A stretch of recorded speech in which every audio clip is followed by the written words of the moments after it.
Bon, Bertrand Descaillets, allez, on se calme. Vous avez sous le bras, non pas des doigts, mais un disque qui n'appartient pas à notre phonothèque.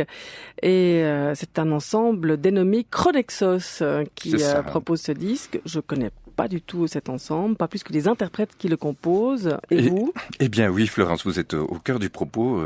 Je crois qu'il est bon. Non, je ne connaissais pas ces interprètes. Je crois qu'il est bon quelquefois de retrouver une innocence sur le moyen pour laisser parler l'être des choses, en l'occurrence la musique. Alors justement, laissons d'abord l'innocence prévenir la musique. C'est une histoire de vent, de souffle qui tourbillonne et qui, sans être vu, ondule les mers, les feuillages, les fleurs, les chevelures.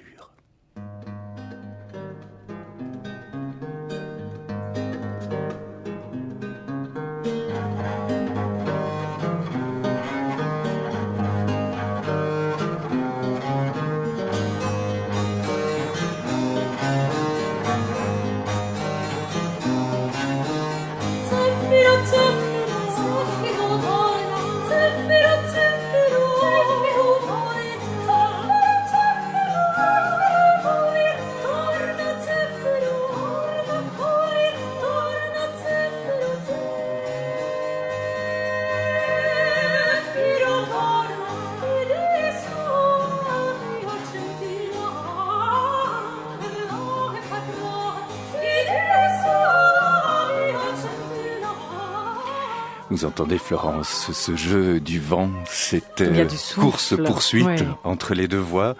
Voilà. Zefiro, madrigal de Claudio Monteverdi, et vous nous apportez donc ce matin une surprise, comme vous l'avez dit, c'était l'inconnu pour vous et ça l'est pour nous, et donc c'est merveilleux. Voilà, c'est la démarche un tout petit peu musique ancienne que je voulais relever à propos de ce disque. Vous allez comprendre, Florence, ce qui marque peut-être la musique ancienne à ses débuts, en tout cas, c'est ce que l'on a appelé l'authenticité, dont on a souvent parlé ici. Alors il y a l'authenticité historique, le respect des sources, du style, les instruments historiques, etc. Et puis il y a aussi, et c'est très important, on l'oublie quelquefois, l'authenticité artistique, c'est-à-dire une démarche d'un artiste qui n'est pas un singe savant, mais qui puise dans la vie intérieure, la vie contemplative, l'ici et maintenant, sa démarche créatrice, un trait caractéristique de la démarche musique ancienne, disais-je, c'est de privilégier justement l'être sur le paraître. Et quelquefois, ça a été un sacrifice très très difficile pour envisager l'aventure de la reconstitution, et d'un point de vue historique et d'un point de vue artistique. Alors paradoxalement, cette attitude tellement à contre-courant finalement de notre modernité, on peut imaginer on sait que la musique ancienne, le mouvement musique ancienne a pu apparaître à ses débuts comme une voie plutôt parallèle, un peu folle, un peu excentrique, carrément anarchique parfois, même contestataire. Et puis, ça faisait du bien et on en a peut-être un petit peu abusé. Oui, c'est vrai, c'était un monde parallèle, on peut le dire finalement, en dehors de la voie royale des conservatoires, et des festivals, etc. C'était un monde parallèle. Et puis le mouvement a été reconnu, adulé, institutionnalisé. Voilà, exactement. Et c'est là que finalement l'authenticité, non pas historique, parce que celle-ci est bien établie et c'est tant mieux avec les institutions, mais l'authenticité artistique est quelquefois compromise. C'est, vous savez, le phénomène de Starmania, d'autocélébration, j'allais dire, j'invente le néologisme, de débilomédiatisation. Oh, comme c'est joli. On ne parle que de ce dont tout le monde parle pour être sûr qu'on ne parle que de ce qu'il faut parler. Vous êtes un vrai philosophe ce matin. Continuez. Et puis la réalité artistique qui est toujours extrêmement fragile, extrêmement pudique, qu'il faut apprivoiser comme un petit prince apprivoise un renard ou une rose. Cette délicate réalité, aussi impalpable que le vent, que Zefiro, s'enfuit irrévocablement, et alors il reste le procédé, il reste le truc, et il reste, j'allais dire, dans le pire des cas, le commerce, c'est-à-dire l'anti-art, l'anti-contemplation. Alors justement, à son origine au moins, le mouvement musique ancienne est un mouvement qui décide quelquefois héroïquement, je me souviens de Sigurd Falkeuken qui me disait, je me suis lancé dans le violon baroque, je renonçais en fait à une carrière parce qu'il fallait tout réapprendre, et donc c'était le risque de tomber dans l'oubli, voire dans l'échec. Donc décide héroïquement de replacer les choses dans l'ordre. L'apparaître, c'est-à-dire la forme artistique, ne doit être que la conséquence et le serviteur fidèle de l'être. On privilégie en somme l'être, et c'est ça la notion d'authenticité qui de passe. Vérité. Oui, qui passe à la fois par la soumission de la forme à un donné objectif. Alors la technique, il ne faut pas mépriser la technique. L'histoire, il faut la respecter, les instruments historiques, etc. Et une quête intérieure qui n'est pas chez l'artiste l'affirmation d'une subjectivité sans limite non plus, telle qu'on peut la connaître quelquefois dans l'art contemporain, mais au contraire une soumission absolue à la subjectivité de la vérité intrinsèque de l'œuvre, si j'ose dire ainsi. C'est l'exigence de l'être. On a, par exemple, en littérature, pour prendre un exemple parlant, en Suisse romande, ce cher Ramu, qui lui a fait cette profession artistique absolue de soumission à l'être des choses, soumission à la vérité des choses, des personnages, des points de vue, et même des mots, qui quelquefois, ou de la syntaxe, l'exigence de la vérité de l'invisible, justement, qui va au-delà de la forme. Alors voilà, ma chronique, si vous voulez, ce matin, à propos de musique ancienne. C'est une sorte de credo, finalement. Voilà, fondamentalement, la musique ancienne, c'est cela. C'est un retour à la musique et à l'art, et tout le reste n'est que secondaire. Non pas méprisable, attention. Il ne faut pas non plus opposer les choses, mais secondaire. Et si le secondaire passe au premier plan, alors il est destructeur. Alors Bertrand, la question, une sorte de plaidoyer pour l'authenticité ce matin, à cause de cette découverte de ce disque. Voilà, tout à fait. C'est une sorte de coup de foudre. Vous savez, dans ce métier, Florence, quelquefois on va très vite et ça, on privilégie les noms. Alors, voilà, quand on cherche une musique dans notre immense phonothèque, ou on n'est parfois dans le mainstream, comme on dit aujourd'hui. Ouais. Et on fonctionne un petit peu comme tout le monde, c'est-à-dire que les valeurs sûres, sont assurées. On s'assoit dessus. Or, quelquefois, on tourne à vide avec cette logique-là. Et peut-être j'étais dans cette perspective. Et puis, je reçois ce disque qui m'est pas venu par un service de presse promotionnel, par une autre voie, dont je vous épargne les détails. Mais j'écoute ce disque et c'est une espèce de coup de foudre absolu. Et je m'étonne, je me dis comment moi, entre guillemets, spécialiste, entre guillemets encore, musique ancienne sur notre chaîne, je ne connais pas ces interprètes. Mais comment est-ce possible? Et c'est absolument merveilleux.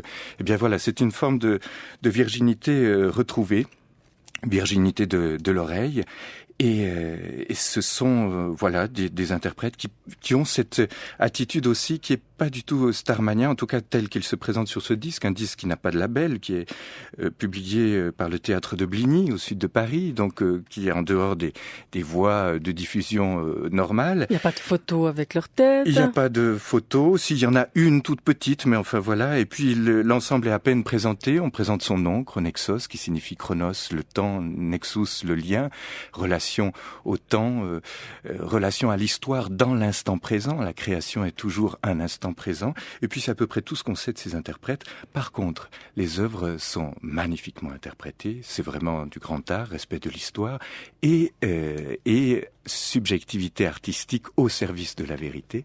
Et puis, les œuvres sont aussi présentées sur la pochette du disque, une à une. C'est vraiment, on met le doigt sur la chose à dire, et non pas sur celui qui l'a dit.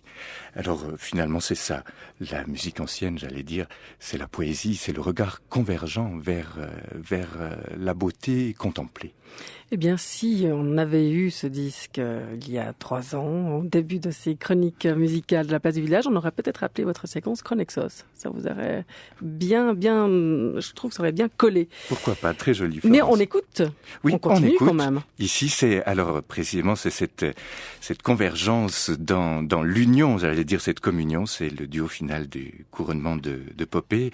Les voix, je le dis quand même. Mais allez-y, bien de sûr. Barbara Cusa, soprano, Mathilde Etienne, soprano, les instruments Federico Jacobson, viol de gambe, Alex de Valera, théorbe, Nicolas Després, clavecin. Després, ça, je connaissais, mais je ne suis pas sûr que ce soit de la famille.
Le duo final du couronnement de Popée de Monteverdi par l'ensemble Chronexos, votre coup de cœur, votre, comment est-ce qu'on pourrait dire, votre coup de sincérité, de vérité voilà. Ce matin, Bertrand Descaillets. Et vous voyez que cette délicatesse dans le duo à la fin, là, absolument magnifique, ça, c'est la sincérité de l'artiste. Allez, je m'arrête.